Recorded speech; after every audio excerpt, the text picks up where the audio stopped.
Hello everyone, welcome to my YouTube channel.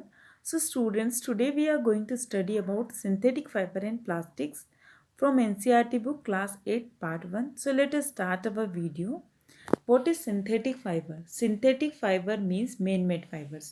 जो भी fibres main के थ्रू बनते हैं मेन मेड होते हैं सिंथेटिक फाइबर्स होते हैं.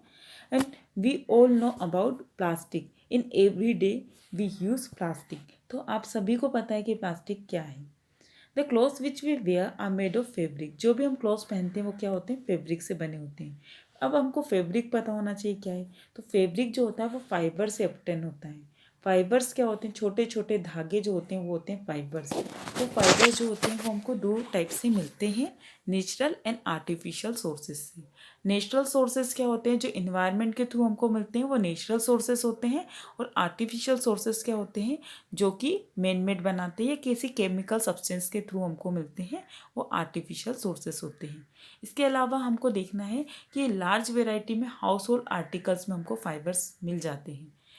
इसकी हम लिस्ट भी बना सकते हैं कि किस टाइप से हमको जो कि मैन मेड फाइबर्स मिल जाते हैं, उनके नेमिंग करना है नेचुरल फाइबर्स की. तो हम देखते हैं नायलॉन है. इसके अलावा जो है ये नायलॉन जो है आर्टिफिशियल है ना, नायलॉन आर्टिफिशियल. इसके अलावा देखते हैं पॉलिस्टर, ये भी हमको क्या है, आर्टिफिशियल है. इसके अलावा हम देखते हैं कॉटन. कॉटन हमको प्लांट से मिलता है, तो ये क्या है, नेचर से मिलता है, तो ये नेचुरल फाइबर है. जो हमको प्लांट से मिलते हैं और जो हमको एनिमल के थ्रू मिलते हैं वो नेचुरल फाइबर से, क्योंकि वो नेचुरली मिल रहे हैं, उससे किसी हर एनवायरनमेंट को हार्म नहीं होता है. इसके अलावा जो हमको एनवायरनमेंट को हार्म पहुंचा के या किसी केमिकल सब्सटेंसेस के थ्रू मिलते हैं, वो सारे किस में चले जाते हैं, आर्टिफिशियल में. आपने ऑलरेडी स्टडी किया हुआ होगा 7th क्लास में कि जो आर्टिफिशियल जो प्लांट्स है आर्टिफिशियली, और जो प्लांट्स और एनिमल के थ्रू मिलते हैं वो फाइबर्स क्या होते हैं. तो हम देखेंगे कि जो नेचुरल फाइबर्स होते हैं वो क्या होते हैं, कॉटन है, वूल है, सिल्क है, ये सारे क्या है, नेचुरल फाइबर्स है. इसके अलावा सिंथेटिक फाइबर्स क्या होते हैं, जो फाइबर्स जो मैन मेड होते हैं या ह्यूमन बीइंग होते हैं वो सिंथेटिक फाइबर होते हैं. तो सिंथेटिक फाइबर की डेफिनेशन आपको समझ में आ गया होगा. That is why these are called synthetic और man made fibre. Synthetic fibre और मैन मेड फाइबर क्या है. अब व्हाट आर सिंथेटिक फाइबर्स, क्या होता है सिंथेटिक फाइबर. तो सिंथेटिक फाइबर जो होता है वो यूनिफॉर्म पैटर्न को फाउंड करता है. जिसे नेकलेस का बीड्स देखते हैं, बीड्स होते हैं ना नेकलेस की, वो एक यूनिफॉर्म पैटर्न को फॉलो करते हैं, आपस में ज्वाइन होते हैं किसी थ्रेड के थ्रू, होते हैं ना, थ्रेड में ज्वाइन हो जाते हैं. इसके अलावा हम देखते हैं ये लार्ज नंबर में होते हैं, जैसे पेपर क्लिप हुआ. पेपर क्लिप भी देखो, ये पेपर क्लिप आपको दिखाई दे रहा है फिगर में. ये पेपर क्लिप भी एक पैटर्न को फॉलो कर रहे हैं और ज्वाइन है ना. ऐसे ये बीड्स हैं, ये बीड्स हैं, एक ज्वाइन है किसी थ्रेड के थ्रू, तो एक यूनिफॉर्म पैटर्न फॉलो कर रहे हैं ये. इसके बाद हम देखते हैं कि जो सिंथेटिक फाइबर होता है वो एक स्मॉल यूनिट्स में एक चेन को बनाता है. तो ये synthetic fibre is also a chain of small unit join together. आपस में कैसा होता है, वो ज्वाइन होता है. इसका जो साइज़ होता है यूनिट का बहुत ज़्यादा छोटा होता है.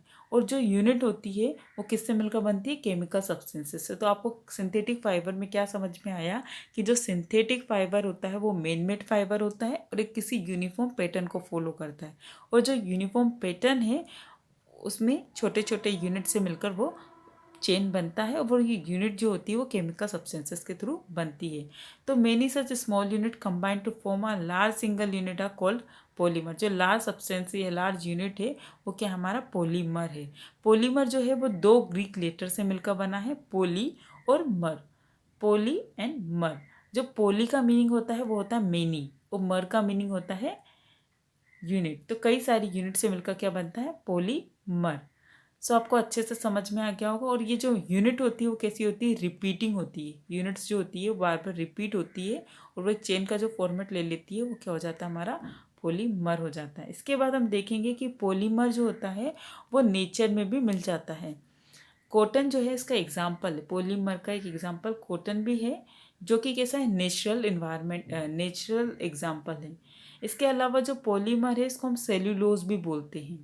सेल्यूलोज को क्यों बोलते हैं, कि जो सेल्यूलोज होता है वो छोटे छोटे स्मॉल स्मॉल यूनिट से मिलकर बनता है, जो यूनिट क्या होती है, ग्लूकोज. तो आपको अभी बताया था मैंने कि जो पॉलीमर है वो क्या होता है, छोटे छोटे छोटे छोटे जो कि यूनिट से मिलकर बना है, किसकी, ग्लूकोज से। तो जितने भी छोटे छोटे यूनिट से मिलकर कोई चेन बनेगा वो पॉलीमर होता है, और पॉलीमर जो है वो क्या है, उसका एग्जांपल सेलुलोज है। अब हमने सिंथेटिक फाइबर को क्लियर अच्छे से स्टडी कर लिया कि ये मेन मेड फाइबर है और ये पॉलीमर है, क्योंकि ये छोटी यूनिट को यूनिफॉर्म पैटर्न से मिलकर बन रहा है। अब हमको उसके टाइप्स देखना है सिंथेटिक फाइबर्स के। तो सिंथेटिक फाइबर के कई टाइप्स होते हैं। जो इंपॉर्टेंट टाइप्स है वो हम आज अपने चैप्टर में जो दिए हुए हैं वो हम रीड करने वाले हैं। तो फर्स्ट जो टाइप है वो है रेयॉन। तो अब रेयॉन को हमने ऑलरेडी 7th क्लास में स्टडी किया है कि रेयॉन क्या होता है। तो रेयॉन जो होता है सिल्क फाइबर। सिल्क आपको पता होगा, आपने देखा होगा कि कुछ लोग ऐसे क्लोथ्स पहनते हैं जो बहुत ज़्यादा शाइन करते हैं, वो सिल्क के क्लोथ्स होते हैं। और जो सिल्क क्लोथ्स होते हैं वो सिल्क वॉर्म से बनते हैं। सिल्क वॉर्म मतलब सिल्क वॉर्म जो होते हैं उससे, सिल्क वॉर्म जो होते हैं उनसे बनते हैं। इसको सबसे पहले जो है चाइना ने डिस्कवर किया था, और काफ़ी सारे टाइम तक चाइना ने इसको सीक्रेट रखा था, किसी को बताया नहीं था, ताकि कोई भी इसको कॉपी ना कर ले। फैब्रिक जो होता है वो हमको जो फैब्रिक है वो कहाँ से, सिल्क फाइबर से ऑब्टेन होता है, जो कि काफ़ी ज़्यादा कॉस्टली होता है। अब कॉस्टली होने का कोई ना कोई रीज़न होता है ना किसी चीज़ को। तो इसका रीज़न है कि काफ़ी ज़्यादा टेक्सचर में ब्यूटीफुल होता है, और जो फैंसी होता है वो फैसिनेटेड होता है। हर इंसान को बहुत ज़्यादा अट्रैक्टिव लगता है, इसलिए ज़्यादा बहुत कॉस्टली भी होता है। इसके अलावा कई सारे आर्टिफिशियली सिल्क को बनाने के टाइप्स निकाले गए। साइंटिस्ट ने कई सारे अटेम्प्ट के बाद 19th सेंचुरी में उन्होंने क्या किया, फाइबर को जो है डिस्कवर कर लिया कि किस टाइप से हमको सिल्क फाइबर मिलेगा। तो उन्होंने क्या किया, जो वुड है, वुड पल्प क्या होता है, जो वुड है उसको छील छील के उसका पल्प निकाला, और उसमें केमिकल ट्रीटमेंट करके उसने क्या करा, जो है आर्टिफिशियल सिल्क निकाला। उसको हम क्या बोलने लगे, रेयॉन बोलने लगे। सो आपको समझ में आ गया होगा रेयॉन क्या है, कि वुड पल्प को केमिकल ट्रीटमेंट करके आर्टिफिशियल सिल्क बनाया गया। इसको हम क्या बोलते हैं, अभी रेयॉन बोलते हैं। काफ़ी ज़्यादा कंपेरेटिवली सस्ता होने लगा। इसके बाद हम देखा कि इसको कई सारे कलर कर सकते हैं, डाई भी कर सकते हैं, और रेयॉन को मिक्स करके कॉटन के साथ कई, या वूल के साथ मिक्स करके कारपेट बना सकते हैं, बेडशीट बना सकते हैं। तो रेयन को भी कई सारे यूटिलाइज हमको। आप जो ये मेट देख रहे हैं, ये मेट जो है सिल्क से बना है। सिल्क आपको पता ही चल गया होगा सिल्क क्या होता है। सिल्क वॉर्म से बनता है या वुड पल्प से बनता है, इसी को हम क्या बोलते हैं, रेयॉन। तो सिंथेटिक फाइबर का फर्स्ट जो है टाइप रेयॉन या सिल्क, ये हमारा कंप्लीट हो चुका है। अभी हमारा जो नेक्स्ट है वो है रेयॉन। नेओन क्या होता है, नायलॉन जिसको हम बोलते हैं। रेयॉन कंप्लीट हो चुका है, सॉरी, नायलॉन अभी हमको नेक्स्ट देखना है। नायलॉन एक एनोदर फाइबर है जो कि कैसा है, मैन मेड। ये मैन मेड फाइबर है, और इसको 1931 में डिस्कवर किया गया था। ये without using any natural raw material, किसी भी रॉ मटेरियल का विदाउट यूज़ किए हुए इसको बनाया गया था। इसमें फ्रॉम प्लांट और एनिमल और प्लांट के थ्रू इसमें इसको प्रिपेयर करने के लिए कोल्ड वाटर रेयर का यूज़ किया गया था। ये पूरा फुली सिंथेटिक फाइबर है, और ये फर्स्ट सिंथेटिक फाइबर है जो कि पूरी तरीके से आर्टिफिशियल है। नायलॉन जो होता है काफ़ी ज़्यादा स्ट्रॉन्ग होता है, इलास्टिक होता है। स्ट्रॉन्ग मतलब बहुत ज़्यादा टाइट होता है, इलास्टिक मतलब खिंचाव हो सकता है इसमें, और वेट में काफ़ी ज़्यादा कम होता है। इसके अलावा इसकी कई सारे कैरेक्टरिस्टिक्स हो रहे हैं। लस्टरस है और आसानी से धुल जाता है, इजी टू वॉश है, इसलिए ज़्यादा पॉपुलर है। इससे कई सारे आर्टिकल्स बनाए जाते हैं, जैसे कि सॉक्स हो गए, robes, tents, toothbrushes, car seat belt and sleeping bags, curtain etcetera are made from nylon. Nylon से ये सारी चीज़ें बनाई जाती है, जो कि आपको फिगर में दिख रहा होगा कि सारी चीज़ें नायलॉन से बनी होती।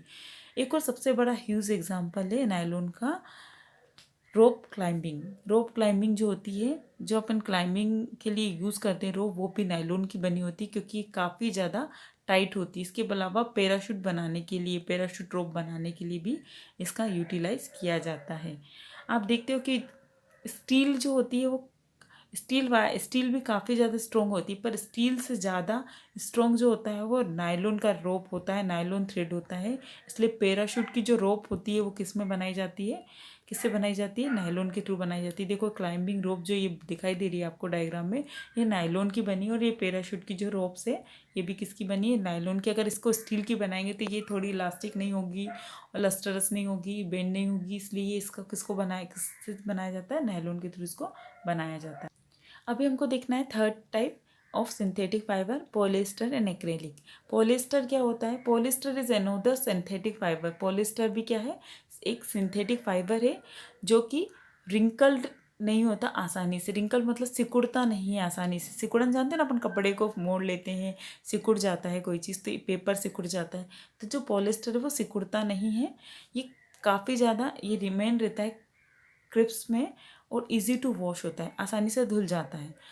ठीक है, इसकी काफ़ी सारी चीज़ें बनाई जाती है, जैसे शर्ट्स है, ड्रेस मटेरियल है, काफ़ी सारा इसका बनाया जाता है।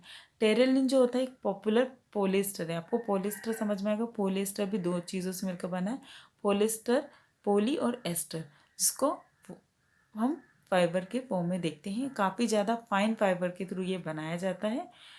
हम देखते हैं कि जो पीईटी होता है, पॉलिएस्टर जो होता है, काफ़ी ज़्यादा फेमिलियर होता है। फेमिलियर होता है क्योंकि इससे क्या बनाया जाता है? बोतल जो हम घरों में यूज़ करते हैं, बोतल है, यूटेंसिल से बर्तन है, फिल्म्स है, वायर्स है, एंड कई सारे यूज़फुल प्रोडक्ट जो है किससे बनाए जाते हैं? पेट से बनाए जाते हैं, मतलब पीईटी से बनाए जाते हैं, पॉलिएस्टर से बनाए जाते हैं। पॉलिएस्टर जो होता है वो दो वर्ड से मिलकर बना है, जो कि मैंने आपको बता दिया है। ये भी रिपीटिंग यूनिट से मिलकर बना है, और हर एक रिपीटिंग यूनिट जो होती है वो केमिकल सब्सटेंसेस से बनी होती है, आपको ये पता है। और जो पॉलिएस्टर की स्मेल होती है वो फ्रूट्स के जैसी होती है। फ्रूट का जो स्मेल आता है वैसा इसका स्मेल होता है। जो पॉलिएस्टर, इसके अलावा इसके कई सारे नेम्स होते हैं पॉलिएस्टर के अलावा फैब्रिक्स के, जैसे पॉलीकोट हुआ, पॉलीवूल हुआ, टेरिकोट हुआ, ये सारे इसके नेम्स है। इसके अलावा हमको देखना है कि दो टाइप के फाइबर्स को मिक्स करके भी चीज़ें बनाई जाती है, जैसे पॉलीकोट, पोली और कोट, मतलब पोली मतलब मेनी, और कॉटन मतलब कोट मतलब कॉटन। कॉटन आप जानते हैं, तो पॉलिएस्टर और कॉटन को मिलकर के पॉली कोट बना है, और पॉलीवूल, पॉलिएस्टर एंड वूल को मिलकर पॉली वूल बना है। इस टाइप से ये चीज़ें बनाई जाती है। स्वेटर एंड शॉल, ब्लैंकेट्स, ये सब चीज़ें बनाने के लिए भी पॉलिएस्टर का यूज़ किया जाता है। इन्हीं ये जो सिंथेटिक फाइबर्स होते हैं पॉलिएस्टर को, इनको हम क्या बोलते हैं? एक्रेलिक बोलते हैं। ये काफ़ी ज़्यादा the wool obtained from natural sources is quite expensive, where cloth made from acrylic are relatively cheap. Acrylic के जो क्लॉथ्स होते हैं वो चीप होते हैं किसके कंपेरेटिवली? नेचुरल सोर्सेज के थ्रू। ये हमको तो फिर लोग क्या परचेस करेंगे? एक्रेलिक परचेस करेंगे ना, क्योंकि जो ज़्यादा एक्सपेंसिव होगा वो तो हम कभी परचेस नहीं करेंगे ना। तो उसके कंपेरेटिवली क्या यूज़ करेंगे?